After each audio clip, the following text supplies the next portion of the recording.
Днес в петък, деня на майстора, няма да говоря за ремонтни дейности, а по-скоро ще зачекна малко теория с малко практика, която сигурно ще е интересна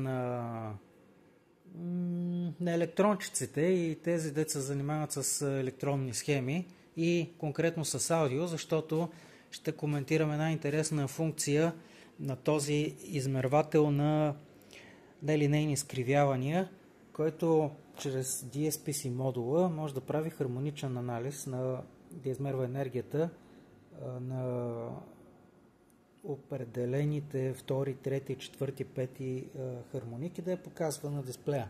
Какво обаче искам за целта да направя? Нека първо да включа неговия изход от тук, директно към неговия вход, с градения му генератор.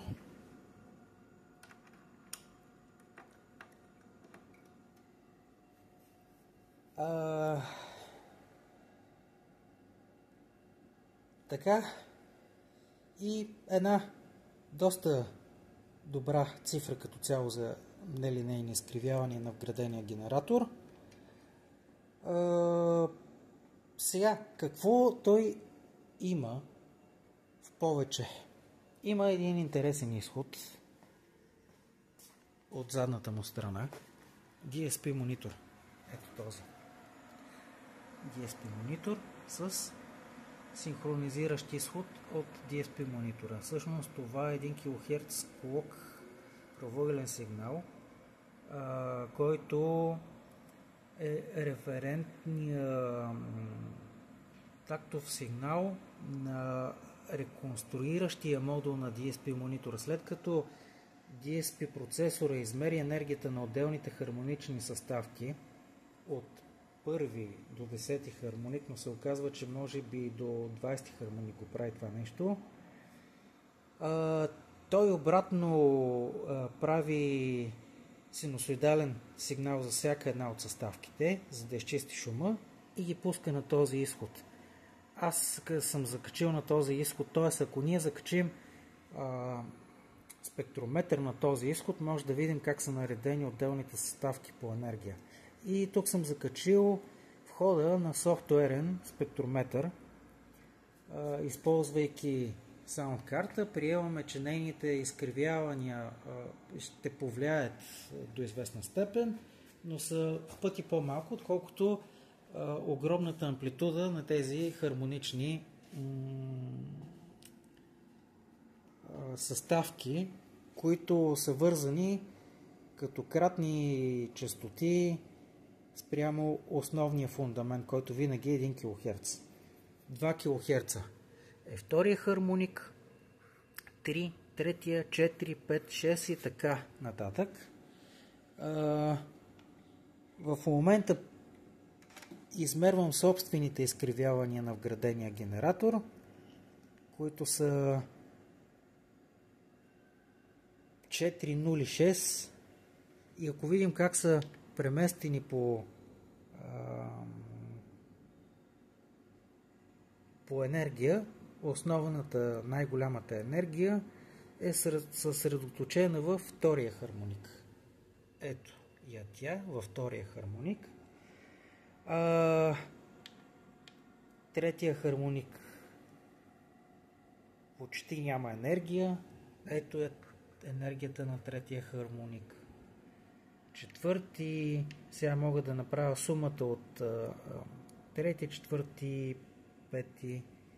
Също се вижда, че почти нямат енергия. Активирани са ето тук. И пускайки всичките, DSP процесора изчислява сумата до, я да видим до кой. 2, 3, 4, 5, 6, 7, 8, 9, 10, 11 и може би има и други. Сега интересно е този изход. Тук съм използвал сравнително дълго кабелче. Интересно е този изход да го пусна към входа на магнитофона. Ето тук. и изхода на магнитофона за същия канал да го пусна на входа на измервателя, за да премеря неговите собствени изкривявания.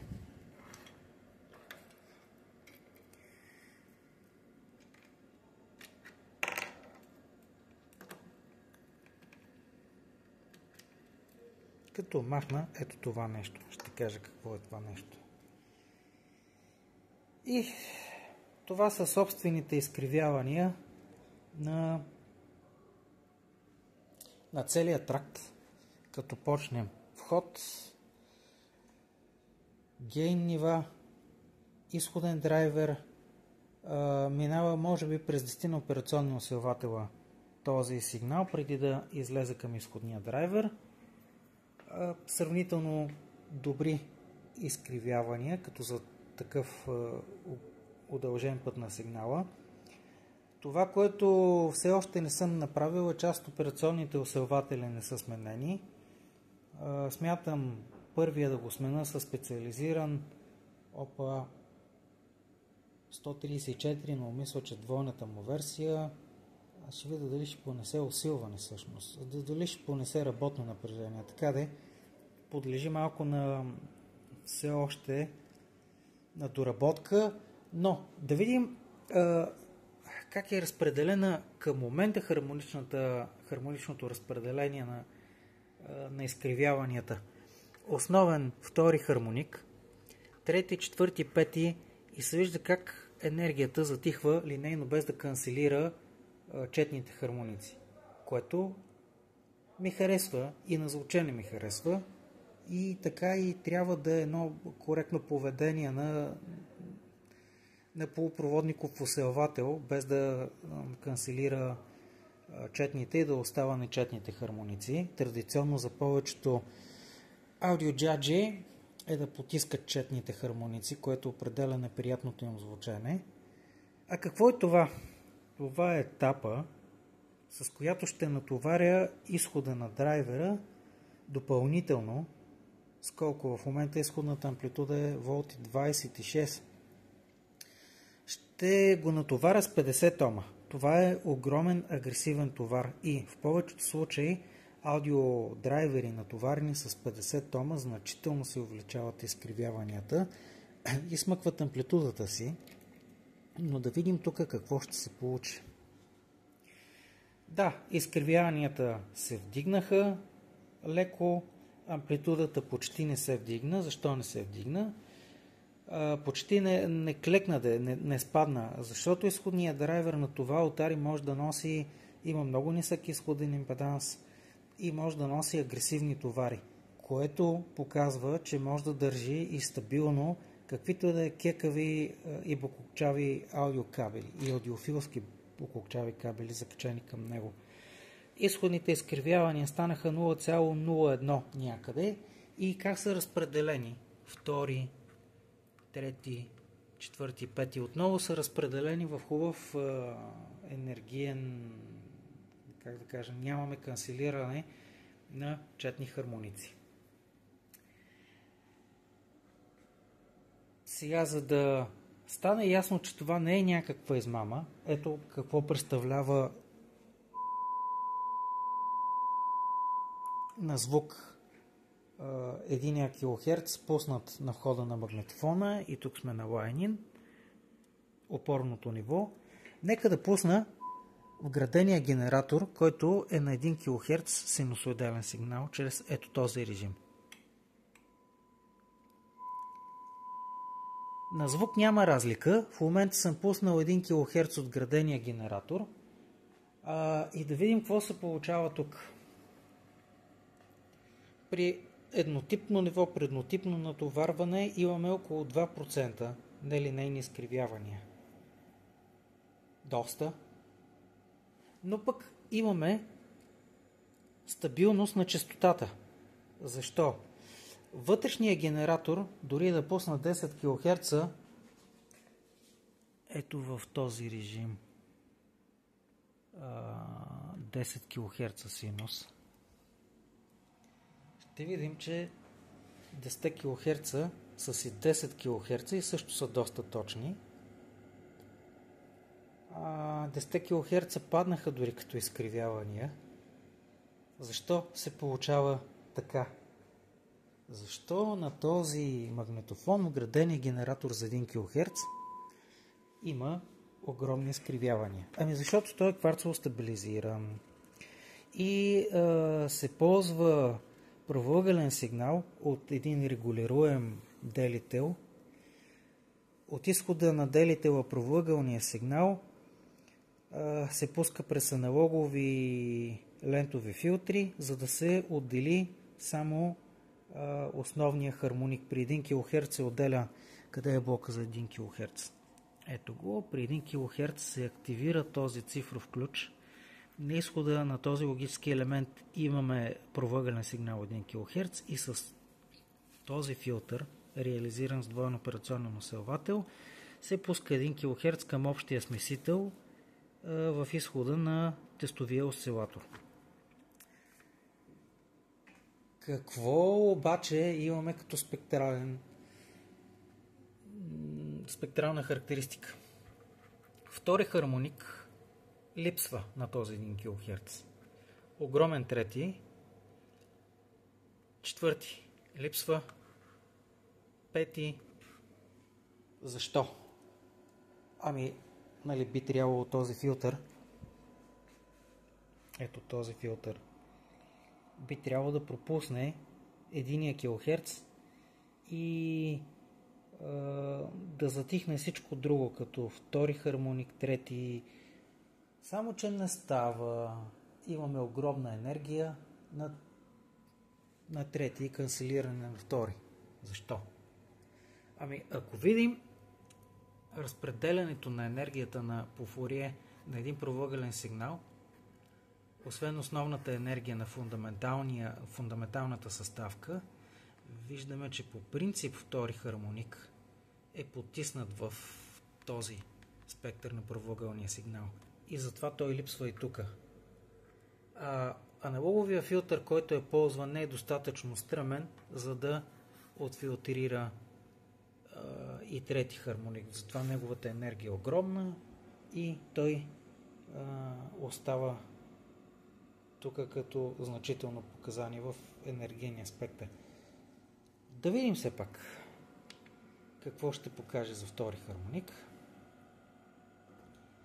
Почти липсва, както и тук бяхме видяли, че липсва. Трети хармоник с основната си енергия в него. Ето го. С тези бутони мога да активирам определени хармоници, които да ми излезнат на изхода. Мога да активирам, мога да махна примерно този с голямата енергия и да оставя втори, четвърти и пети.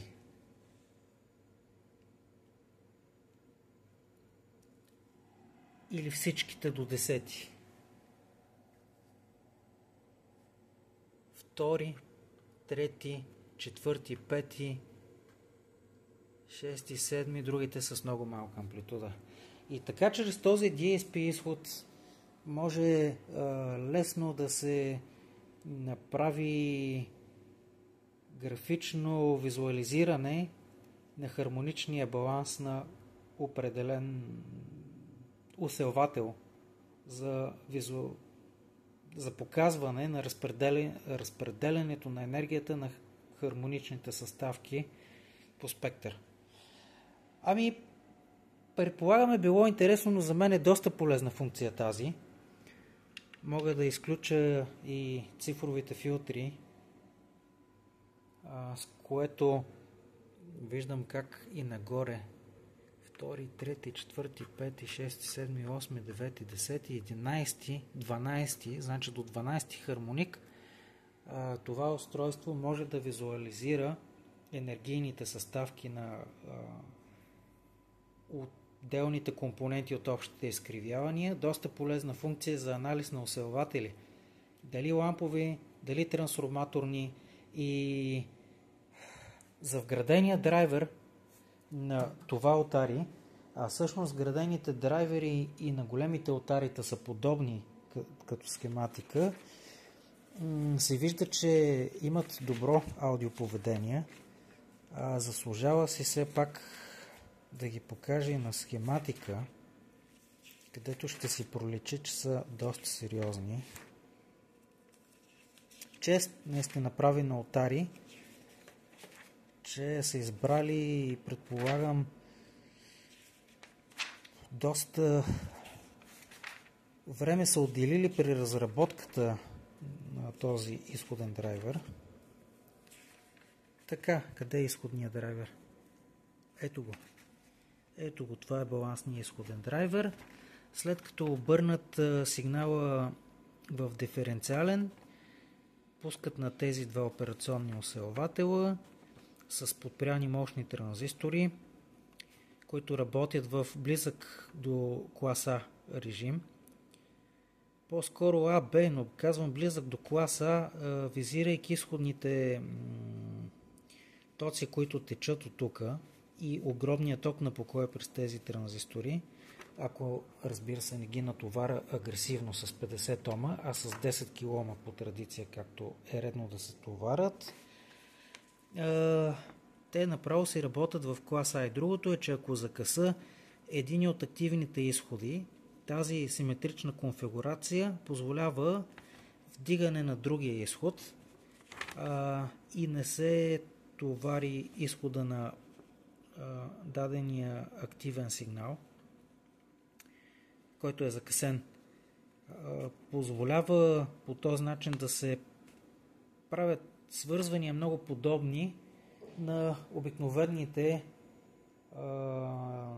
трансформатори, при които може да се закъси един изход към маса и другия изход си вдига прямо вече маса, неговия потенциал се отмества нагоре, а не като при традиционните решения, в които ако закъса единия изход, другия само остава да работи, но единия се товари почти в късо съединение.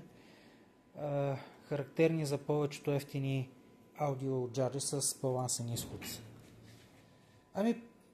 Предполагам, че е било интересно. За мен тази функция е доста интересна на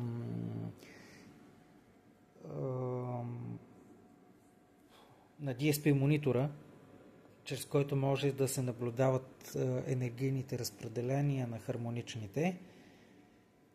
И смятам да си направя стендалон устройство без дисплеен компютър. Не, че ни върши работа, но с малка скала, с 10 бар LED дисплея, всеки един от тях да визуализира енергията на хармоничните съставки за по-лесна визуализация. На здраве!